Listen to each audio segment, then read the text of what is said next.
Hello, everyone, and welcome to this special New Year's 2021 edition of the Horn Call podcast. My name is James Bolden. I'm the publications editor for the International Horn Society and your host for the podcast. We have a very special archival collection today for you, honoring Ib Lanzky-Otto, who we unfortunately lost in 2020. Before we get started with that, I just want to wish everyone a happy, prosperous, healthy new year. I always like to start the new year with as much optimism as I possibly can with all of the challenges that everyone has faced in 2020. Here's hoping for a much better 2021. Let me mention just a little bit about our special featured guest. Ib Lanzky-Otto was for a long time principal horn in Stockholm Philharmonic, where he took over the position from his father, Wilhelm Lanzky-Otto, both of them honorary IHS members. What we have today is, as far as I know, the first chance for the wider world to hear some of this archival recording of two presentations that Ib gave. The first one is from the Second International Horn Workshop in Tallahassee, Florida, at Florida State University. This would have been in June 15th, 1970. So what he does in this first section is he plays the first movement from the Atterberg Concerto. Then he takes some questions from the audience, which is kind of an unusual thing to my knowledge, at least from my experience with IHS symposia over the years. They've obviously, as things change, they always do.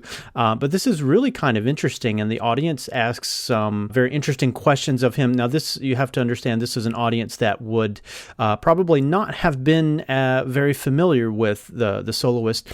Unfortunately, I don't have the collaborative pianist's name. I could not find that information, but I know that he does play the first movement of the Atterberg, and you get to hear just this wonderful, gorgeous bravura playing, as well as his sound. Some of the questions the audience asks him, they ask him what kind of horn he's playing, his philosophy on hand position, brass versus nickel silver horns. They even ask him what his opinion of the Kahn versus the Holton horn is, and I think he answers it very candidly, as he does all of his questions. You also get to experience some of his fabled sense of humor. This is something that Ib was just famous for, as well as being a world-class horn player. He talks a little bit about the situation with orchestras in Sweden. So I hope that you enjoy that first selection. That's about 34 minutes or so. And then the second archival recording we have is from 1972. This would have been Horn Workshop at Indiana University, I believe, in Bloomington. And in this, he gives a lecture on practicing. He takes the last movement of Haydn's Concerto No. 1 for horn, and just kind of explains to the audience how he works out some of the more difficult passages. And if you know the piece, you'll know the passage that he's talking about. So there's some really enlightening things that he talks about in that discussion. And then at the end, he shares with the audience a recording of his father playing the last movement, or the second movement, of the 500 Morceaux de Concert. This was from a concert that Wilhelm Lanzky-Otto gave in Iceland in 1949, according to Ib's explanation of it. So without further ado, I want to wish everyone listening to this, again, a happy, prosperous, and healthy new year, and I hope you enjoy.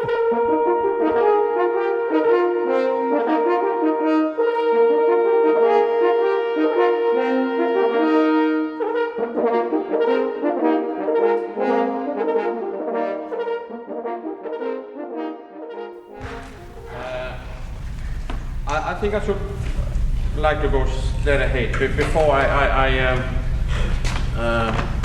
Before I discover it's too hot in here, I think it's better I go on with some movement by a Swedish composer named Atterberg, Kurt Atterberg. I don't know if you have heard of his name. He's 80 years old, 82 maybe, and he wrote this Concerto in 1928. but it's more romantic than 1928. But it's a quite nice concerto, and I should like maybe to try the first movement. Well, see what happened. It's awful hot here.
Well, the rest of the concert is nice too, but I think you have to imagine it instead.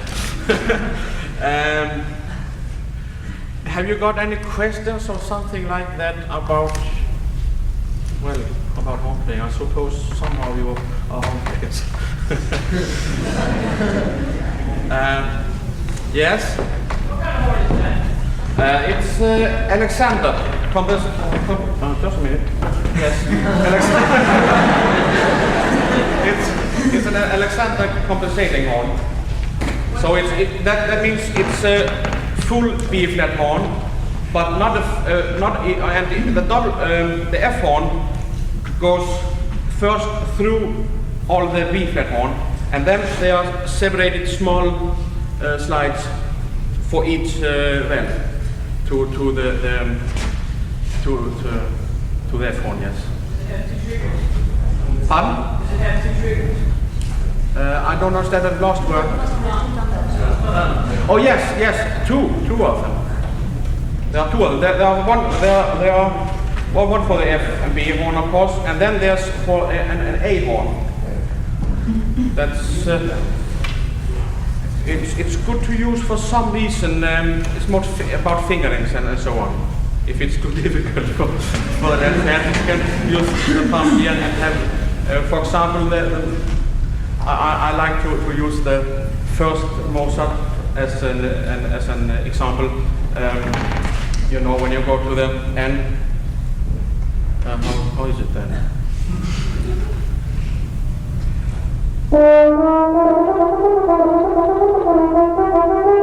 The B flat horn is not very comfortable, but if you put in the A horn, you have a B. You have what do we call that? S. What's that? That's E flat, isn't it? Yes. You have an E flat horn, so you use the fingers for the E flat, and it should be. It doesn't work now, but it works home in the kitchen. I know. But for such things it could be good. But I think this model is very clever for us because we have a full double horn, and we don't have that heavy horn, so we don't we can stand and play without much effort.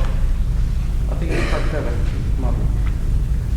Yes. When you perform solo pieces, do you always play piano? Yes.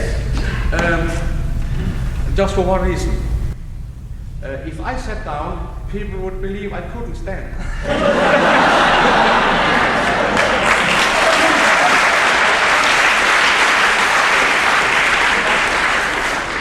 But otherwise, I must say I don't see any reason to stand.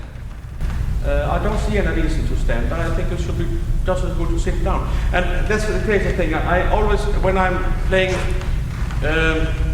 chamber music, horn and piano, I'm always sitting. I don't know why. I just feel it's more, what to say, intimate. Yes. Well, that's why I do it. But they are not these. But one thing, I always hold my hand in this way. I never put it on the. Well, I do sometimes, but usually I have it in here because to me it's very difficult. For many years, until 1 year ago, I had the horn here on the neck while sitting in orchestra. But it wasn't very good for me because I always had to learn. Well, let's say I should play Atterberg. I've never played Atterberg, but let's say that. And then I had to learn it in this way. And when I should play the Strauss first composer, I had to learn it this way. I couldn't do both of them. And then I thought it was more clever to always put it in this way. So I tried to, I succeeded. But it's very difficult if you always have done this. It's very difficult to, for me at least, very difficult to stand up and hold it this way. So I think it's better to learn this way if you have some difficulties with it. If you don't have it, it doesn't matter. It could matter for the sound, of course. That's another reason. Yes? The right hand. Yes? The right hand. Yes? where you hold it looks like it's almost closed, or you hold it because you're... No, this just a big hand. I try to hold it just in the slightly. If you put the hand down, stand just by, and then put your fingers together. That's the way I should hold it. Sometimes, well, yes. Oh, I think you are right. Today I was very sharp, and that's why I had to put a little more. It doesn't. I don't know what's the reason. It wasn't me, of course. But that's why. But I think very slightly and not too far in. I think that's a very important reason too. An important thing about horn playing. I don't think the hand should do so much at the sound. Of course it does. It must do because you hold it there. It must do, but it shouldn't change the sound too much to hold so. I mean, it should be possible to hold so. I won't say we should do it. I don't believe it, and that it's better for us to hold it in this way for many reasons. But we should have such a good sound without holding a hand in one, as it shouldn't change the sound too much. So by that I mean it should be held quite long, quite on, not too close. Yes. Do you prefer brass or nickel? Pardon? Do you prefer brass or nickel? Oh, well, I prefer nickel or I don't know. I don't have very much experience of the nickel horn. It should be a little more sound in it. But when I choose a horn, I like to look for a horn with a free sound, quite free sound. And I think Alexander has that. That's to my opinion. Well, I mean free to my opinion. That's very difficult to say. And then I look for a horn with a good pitch, as good as possible, because you want to pitch so bad yourself. So you must have so much help from the horn as possible. So, but whether it's nickel or not, I don't think so much about it. If the nickel horn sounds better, yes, I'll take it. But well, I cannot hear the great difference between nickel and the brass. Have you played any ones like Honorable? Yes, I have played both of them. Yes. Well, are there somebody? Oh yes, there's somebody from Halden here today. Yes. Well, I must say, I prefer the con. I'm sorry, but I prefer the con.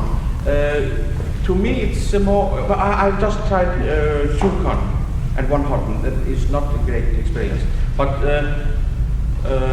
I think the con is more like this than Halden is. But maybe I'm wrong. I don't know. I think Halden is a little too. A little thick sound for me. A little too. It doesn't respond so well as I like it to. And I think many about Con. I've heard many say that Con have a much greater sound than Alexander. But well, maybe it's right. But I have also heard. I have no experience of it. I've also heard from what to say. Men who make horns. What's that called? Factors or horn makers, yes.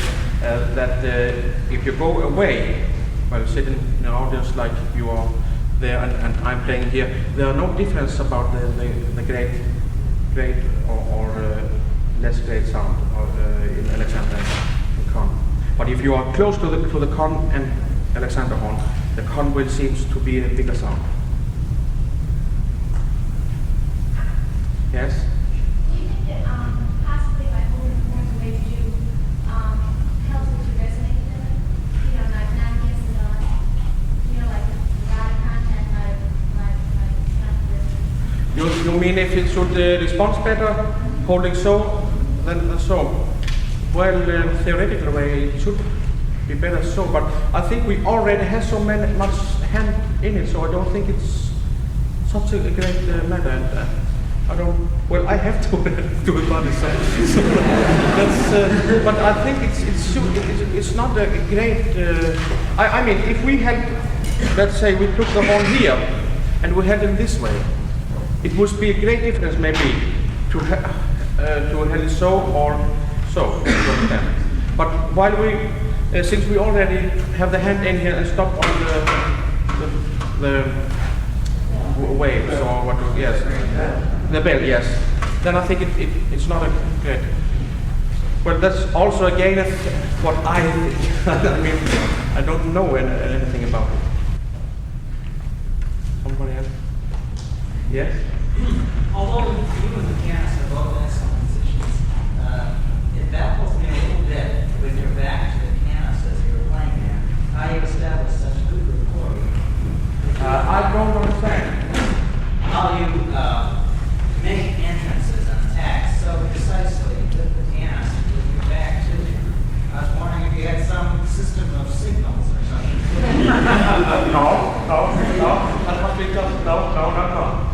Just what the ESP is.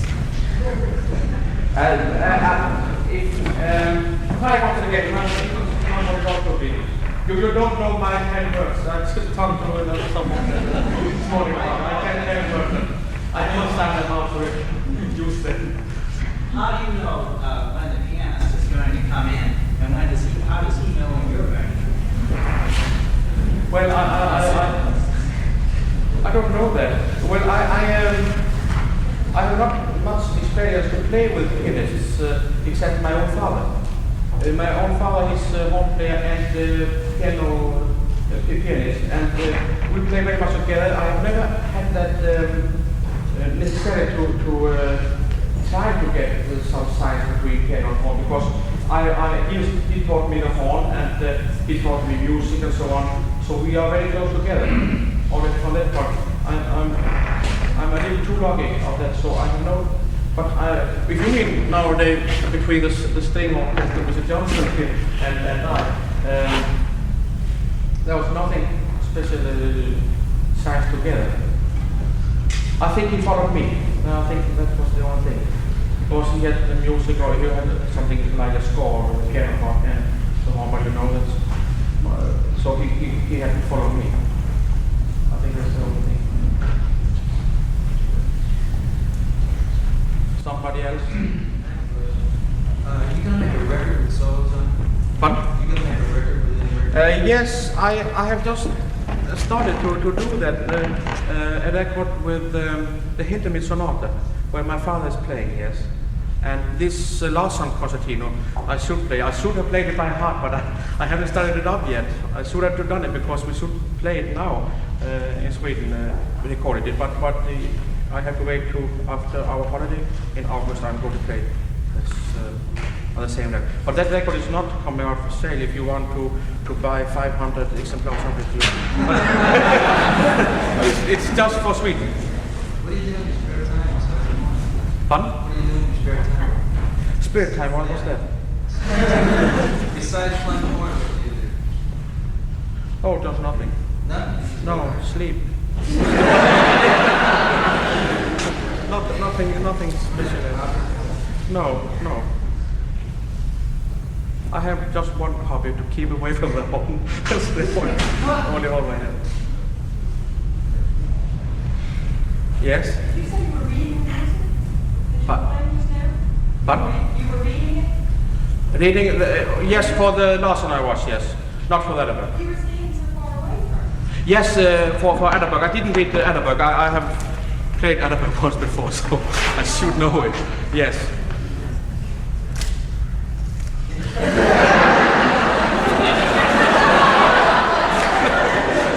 That's bad for my arm, monsieur.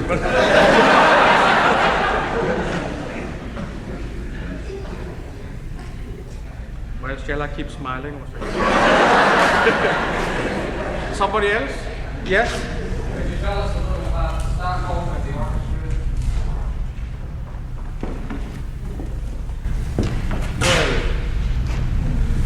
Oh, I can just not tell about the orchestra. Tell them about your father, please, and the family association. Yes, that's a good thing to. I think it's more interesting than the orchestra. Well, you see, Sweden. Sweden small country. There's about 8 million people, and we have one state school for music. It's called the Royal High School of Music or the Royal Academy of Music. You can choose within the same schools. And that makes there are just one horn teacher on that school, and that's my father. And since there's only one great music school in Sweden, all horn players, all musicians at all have to go through this school. Unfortunately, makes some kind of monopoly of horn teaching. So therefore, he taught all of the students in Sweden. He was supposed to be a pianist. When he was a child, he started to play piano. Then he started to play the violin. And he played the violin so cool, so his teacher told him to, if he stopped to play everything else, he would make a debut concert, or what to call it. Yes, but he wouldn't. So he stopped playing, and he went to the conservatory, where he studied the piano and organ, and he studied the counterpoint and conducting and harpsichord, the two. And at the same time, he had a diploma in another school in language and mathematics. So he always has worked a lot, and I can't imagine how he has done this in simultaneously. But he did, and he went on to this school and studied all these things, and then he didn't play the horn at all. But when he was 18, somebody told him that French horn is an extremely difficult instrument. The most difficult instrument in the orchestra. I'm not sure it is, but that's what he was told. So he thought, oh, that's my heart to do that. So he went to study the horn private for in Denmark. So then he got diploma in piano and organ from the conservatory, and he went out from the conservatory, and he was taking.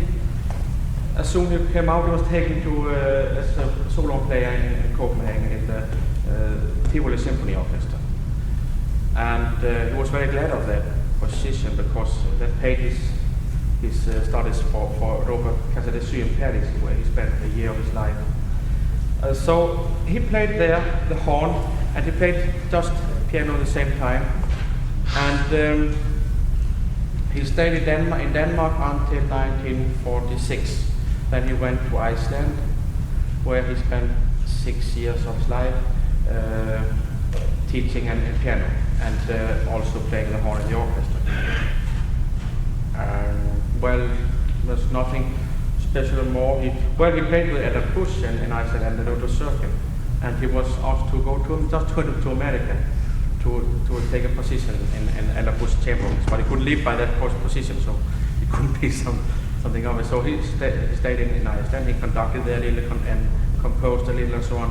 But then he went to Gothenburg, Sweden, teaching on the music of school of music, and as a first horn player in the orchestra there. And now he's since 1956 he's horn teacher in the Royal Academy in Stockholm.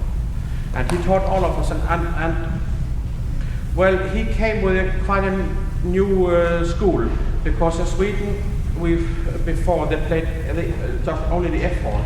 Well, that doesn't matter. It doesn't matter what horn he was playing, but they had quite another style. They have it was very different. They have had a vibrato lying here, if you could, like this, not very nice, and they put their hand like this, so that was not very nice, and he changed all of this, and I think that was right to do. And he has very good pupils, I must say. We could take in the opera orchestra. There's a man named Bengt Belfrage. He was solo horn for 2 years, 1.5 years in Berlin with under Harry. But he was longing for home, so he went back. And Rolf Bengtsson, That's my colleague in his alternating solo horn in the Stockholm Philharmonic, where I am. He went to Detroit, and after 3 very hard, to call it auditions, yes, think so, yes, he got the job there, but he didn't take. He was so longing for home, so he never took the job. So, in the radio orchestra, they have a very fine horn player. I have many conductors plays his sound, and he's going to play Gunnar Wennberg is called. He's a very modest man, and will never be known outside Sweden because of that. He's very, very nice man, a very nice horn player. So there are good horn players in Sweden now. So, well, maybe I should tell you a little about our orchestras, as you wanted to. We have 3 orchestras in Stockholm. You know, Sweden, our cultural life is not. It mustn't be paid by itself, like in America. We all pay to it. That's why we can spend a little more money on it. So in Sweden we have 3 great orchestras. We have the radio orchestra. That's about 97 or 100 members, I don't know. And there's the Stockholm Philharmonic, that's about 93 members. And there's the opera orchestra, 125 members. They are only playing opera. So it's a very good situation in that case. Yes, you wanted to say something? All those orchestras are paid by the government, are they not? Pardon? All those orchestras are subsidized by the government? Yes, that's right. Well, at least the radio orchestra and the opera orchestra. The Philharmonic Orchestra, where I am, I'm not sure. It's between the government and the town. Something are paying for this. I don't know nearly who's paying. And there are no other major orchestras in Sweden? Pardon? There are no other major orchestras in Sweden? Yes, there are. In Gothenburg, that's the second town in Sweden. There's 2 orchestras. There's the symphony orchestra there. That's both symphony orchestra and radio orchestra. The Stockholm Philharmonic is only symphony orchestra, and the radio orchestra are both radio and symphony orchestra. The opera orchestra are just opera orchestra. In Gothenburg, there's 2 orchestras. The Gothenburg is a town with 400,000 people. There's an orchestra with about 80 members, a symphony orchestra, and then there is small opera orchestra, only just 40 members or something like that. Well, that's Gothenburg, and Malmö, that's a 3rd town. We have 1 orchestra. They're playing everything. They are playing very hard. They're playing always, and they are not as good paid as we are. I can't see any reason for it, but it is so. And they're playing very hard. They play both symphonies and operas, operettes, and everything. And then we have smaller orchestras in 1, 2, 3, 4, 5 towns more. No, 4 towns more. We have smaller orchestras paid by the government, all the town, yes. Then we of course have a lot of amateur orchestras and so on. Mr. Lanzky-Otto, it's almost time for the master classes, so... Oh yes. That's quite all right.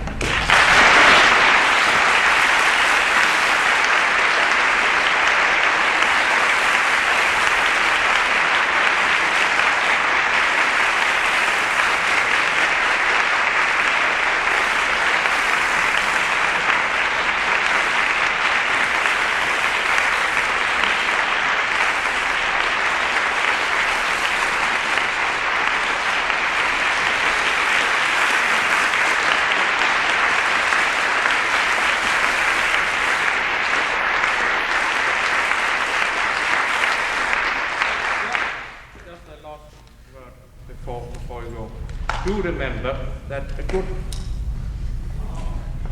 horn player never smokes. That's very important.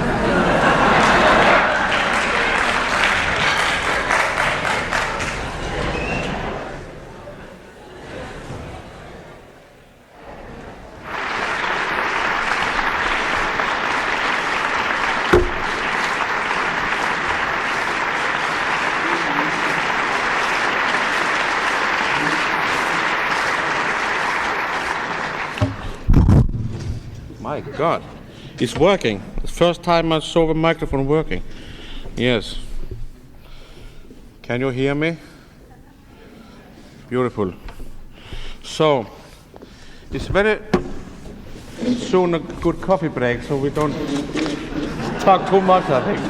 But I have the coffee break.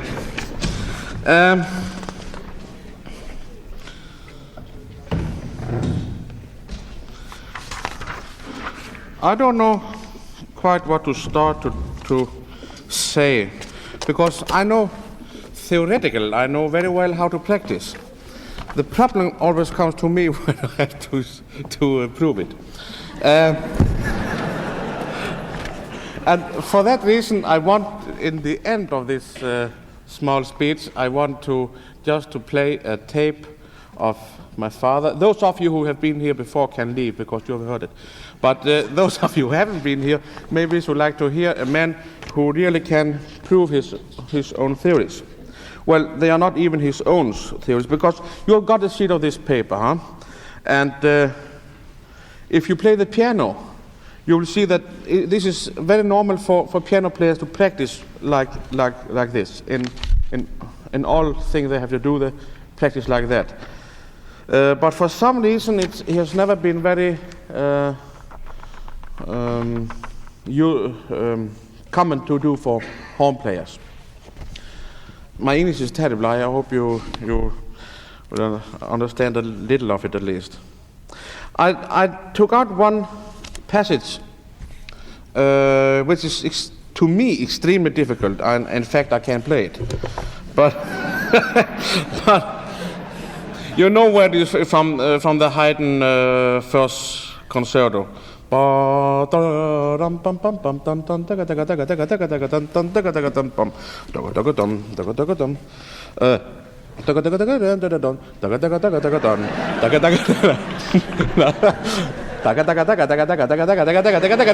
the one. And I think I sing it so beautiful, so I don't have to play it even. Well, this is just one example of training a difficult passage, and I think it's very good. It seems very complicated when you look at all this, and you think it takes a lot of time, and of course it does take a little time. But when you have worked it out and when you can play it, I think it's worth the job, because you will remember it very much better. You will feel much more secure of playing it. Now, in this particular case, you should have a good double tongue, and that's what I don't have, so that's why I can't prove it very well. So, but I just want to run this through. It's written down, so actually maybe it's not very necessary, but after all, I will just run it through what I mean. I think one very important thing when we start a difficult passage is to play it from behind. Not start from the beginning and play it all through, and of course not. Then you come to some place where you can't play it anymore, then you start from the beginning again and go on like that and always stop there. That's not very good, of course. But on the whole, I think it's very good to start from behind. I don't know why. I've never figured out why it works better, but it works better if you start two difficult bars. You start with the last fourth, and then two last fourths, and go on. So in this case, first of all, you of course you have to look it through the spot.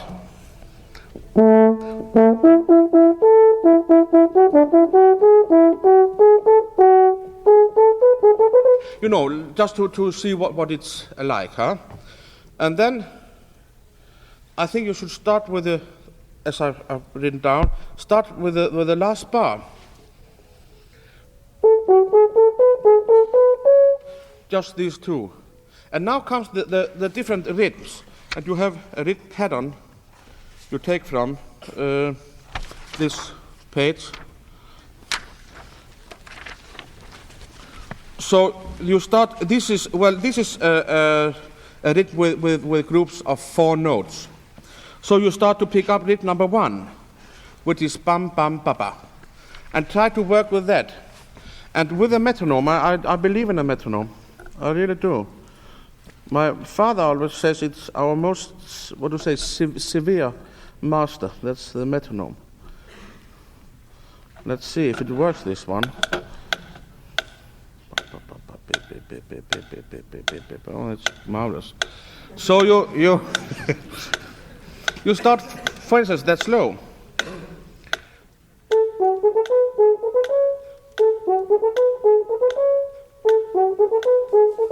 And you increase slowly. That's the importance of the metronome, is that you have you have somebody who makes you increasing slowly, because if you try to play slowly by yourself and slow by yourself and then a little faster, it goes too fast. So this was 80, for instance, on its figure, and now so I go to 84. Bum bum ba da bum bum ba da bim bum bum ba da bum. I mean, in the beginning it's very easy, so you can rush very fast. Then you go to 88, bum bum ba da dun dun da da dim, and you go on. And it's good if you can dun dun da dun dun da dun dun dun da dun dun da di. So you have the fast notes faster than they are supposed to be later, if you understand what I mean. Dun dun da dun dun da da da da dim. You know, that's because the idea is to after a while be able to play more and more rapid notes together.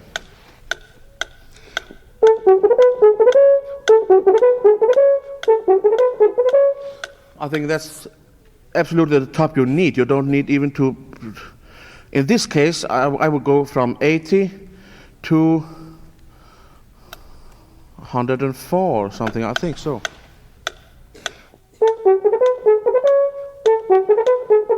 Yes, I think that must be enough. Well, when you can play that, you go to one figure before. That's figure 4, you can see. And try to connect that with figure number 5.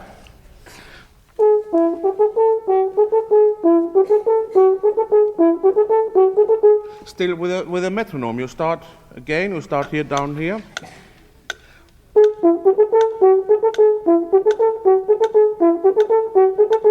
And you increase slowly as one step each time, and up to, did we say 104?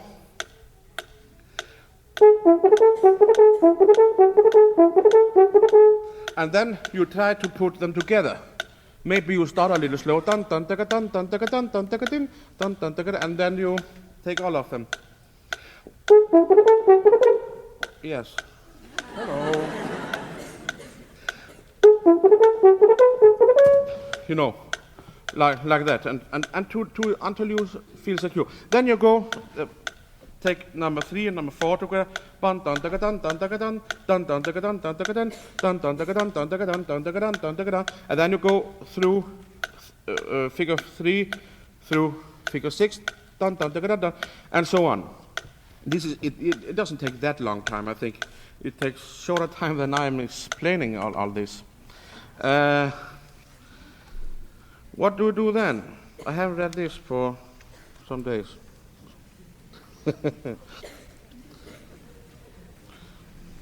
Well, when you are ready with that, you know, then you number 2, then number 1, and then you go all of it through. And now you are able to play dun dun dun dun dun dun dun dun dun dun dun dun dun dun dun, and after that you go to read number 2. That's dun dun dun dun dun dun, and you start exactly like the same. Slow with the figure 5 and figure 6, for instance. Or you could also start with just figure 6, but I think you could easily start with figure 5 and 6. And slowly increasing with the metronome. And after a while you can play from the beginning.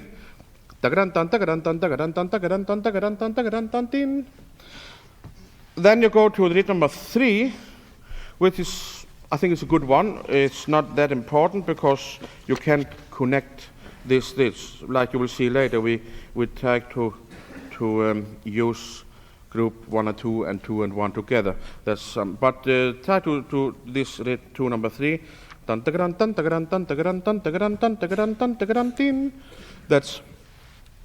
a good one, though. Then I have a read which is called number 6. It's not called that. It's called nothing. Number 1 of this. Well, stupid. I should have done that better. Well, but it's anyway. It's 1 and 2 together. Bam bam baba and baba bam bam. And again, you start down at. Let's say you start at 80.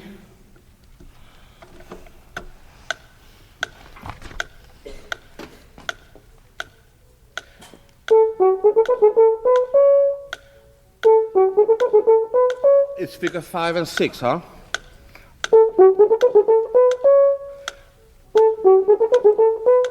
Because now you have 4 groups of notes together, which make it more complicated, but still you don't have to rush fast through all of it. And you increase up till, did we say 104?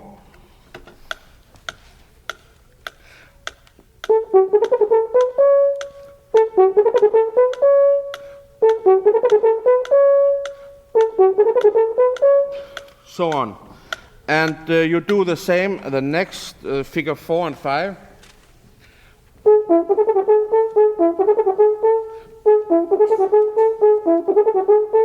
So on, and then you can take them together. Dun dun dun dun dun dun dun dun dun dun dun dun dun.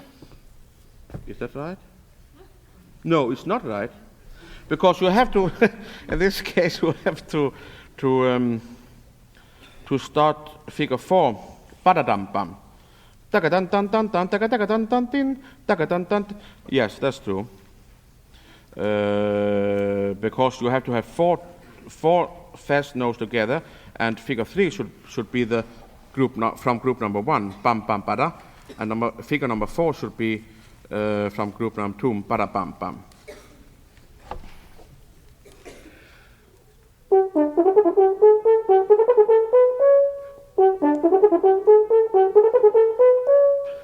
Like that, and of course a little better. I said my technique is not very good, but I was taught this theoretically from my father, so I suppose it's good, and he can prove it.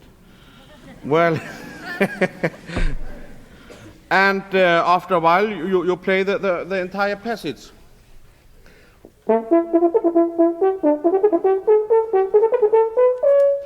Like that. Now, you change to, well, if you see, of this group, 6/8 group, bam, bam, bada, bada, bam, bam, I have put number 4. You know, I was clever, I just had a bad copy. It was number 4. I called this read number 4, yes, which it should be. And then I put in 4A and 4B, which is just a change of the same read. You can see I've changed the 16th. So instead of bam bam para para bam bam, we have 4A para para bam bam bam bam para para bam bam bam bam para para bam bam bam bam, and they are also written in 3/4 because that makes it more difficult. Instead of taka taka tan tan tan tan taka taka tan tan tan tan, it's more complicated to taka taka tan tan tan tan taka taka tan tan tan tan taka taka tan tan tan tan. You know, there's 2 different ways to work it out. This is not very important. It's just if you want more some training of your brain, just to make it a little more complicated if you want to do. They are not very important, 4A and 4B. But what is important to increase our speed is number 5. That is 2 and 1. So instead of bam bam para and para bam bam, we just turn them around. Para bam bam bam bam para. And then again you start from behind.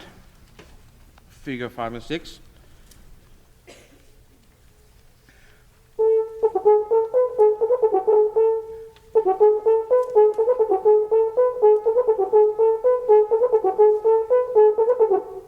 And so on. Yeah. And then you go 4, 5, and 6, but remember to start 4 bam bam bada and not bada bam bam, of course, because it should be from group number 1 taken, the figure 4. And then you take figure 3, 4, 5, 6, and at that time it will sound something like this.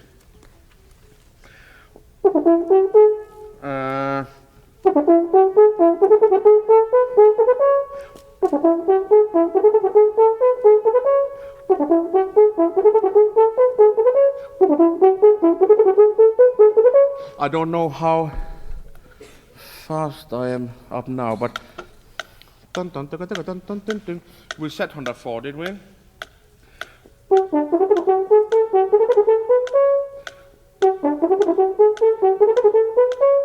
You have still just 4 notes together. This is the way, I hope you understand the idea of it, just the way to slowly increase more and more, have more and more rapid notes together. And at last you done, I don't have to play that, all of this. Then it's good. Honestly, I haven't practiced this myself, what I'm going to talk about now. Rhythm number, well, we talked about rhythm number 5. That's the same thing. I have first the ground rhythm, 2 and 1. And I beg your pardon, the rhythm is spelled wrong all the time. That's my fault. So, I put number 5 is para pam pam pam pam para. We said that, huh? And then 5A, pam para para pam pam pam pam para para pam pam pam. It's like a symphony from of Beethoven. No, it's not Beethoven. It's Mendelssohn, but it's the same time, nearly. No, it's not even the same time, but it's something else. Oh, okay. And 5B is pam pam pam tagadan tagadan tan tan tan tagadan or tan tan tan tagadan tan tan tan tagadan. You know, that's just if you think it's funny to try different. If you get tired of practice in this way, it could be nice to try to practice the rhythms against the normal way they should be done together. Well, my English is so bad I can't. Well, it's a good excuse for me very often. It's really good. If I don't know what I'm telling, I'll just say my language is poor. So, but after that, rhythm number 6. Yes, that's the beginning of a try to put 6-step notes together. And we start slowly with 3. Dun, dun, dun, and take the reverse, of course. Dun, and we put number 6, rhythm number 6 and 7 together. That means pam para pam and para pa pam. Dun, dun,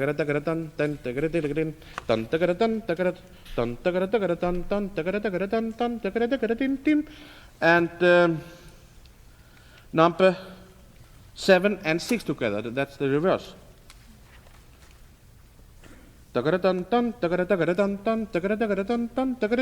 And all this you go again slowly from 80. I always do that myself. If I go very slow from a very slow tempo, which I really know I can play it in, and then I increase quite fast till it comes to a tempo which I don't feel secure. Maybe I can play it, but I don't feel secure of it. Then I play it over and over again until I feel secure. If I then go to the next tempo and for some reason I can't play it, I always go 2 steps back and go slowly forward again. I don't know. There's not many ideas about how to do these things, but that's just what I do. Actually, I think that's all of it. I brought some other examples down in the end. This in Brown's horn, sometimes it could be very difficult to finger it. It depends also on the tempo.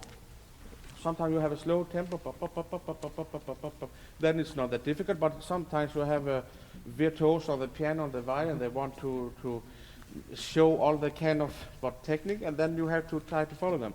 So it could be a little complicated. And you could use the same pattern of this to play this, but then you must have some kind of a connecting link to because this figure is too short. They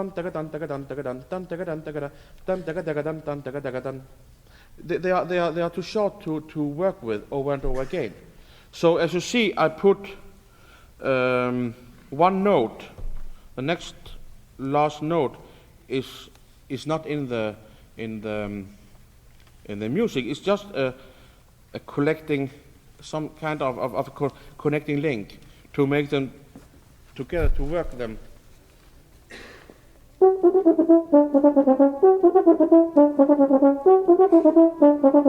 And so on. And the same is with this part from, for instance, from Strauss' first concerto, and so on. Just to have a way to be able to play them over again. I have found this connecting link. It's a very, very long connecting link. Much too long, but I think it's healthy to practice a scale down too, for some other reasons. So that out of it will come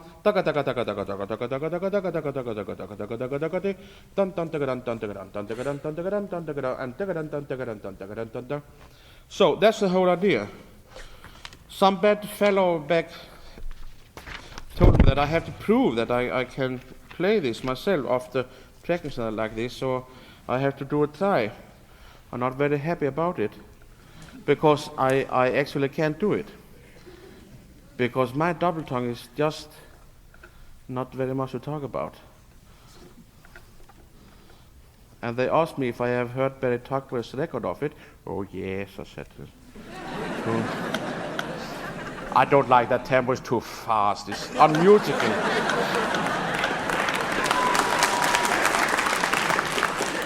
But I can't play his tempo, but I have to try to make at least.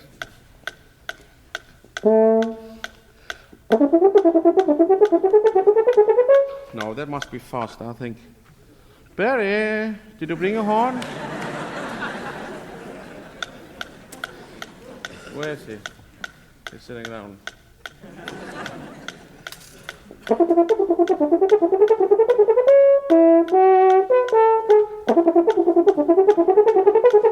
You can hear. Well, it's the tempo is there, but no.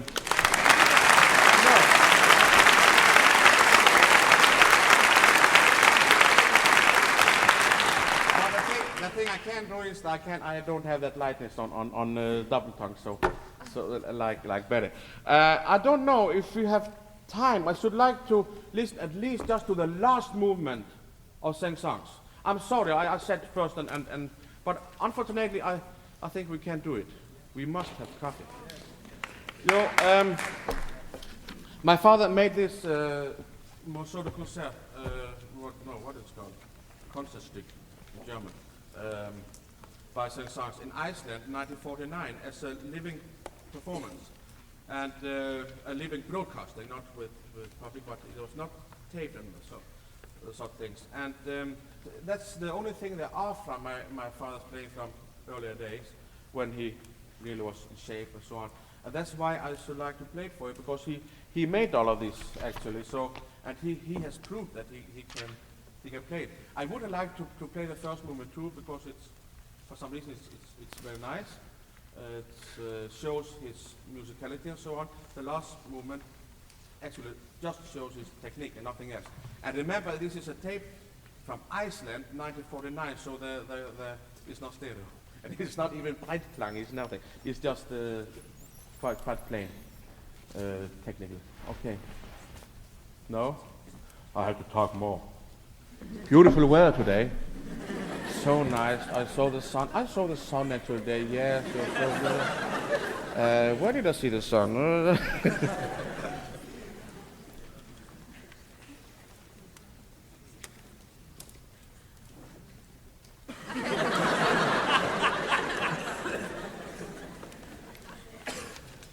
Did I find anything up there? Okay. Go take my tempo.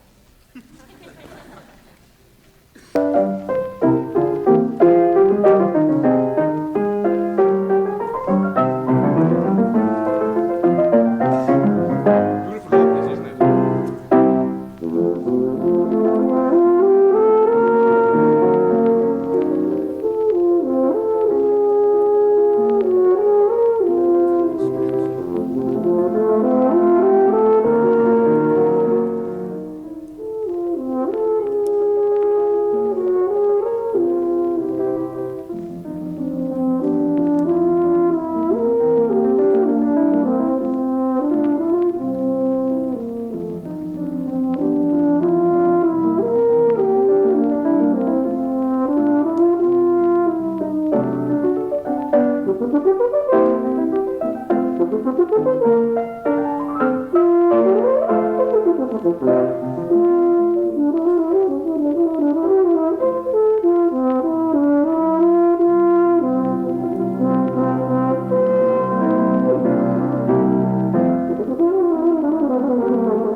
Walter lost.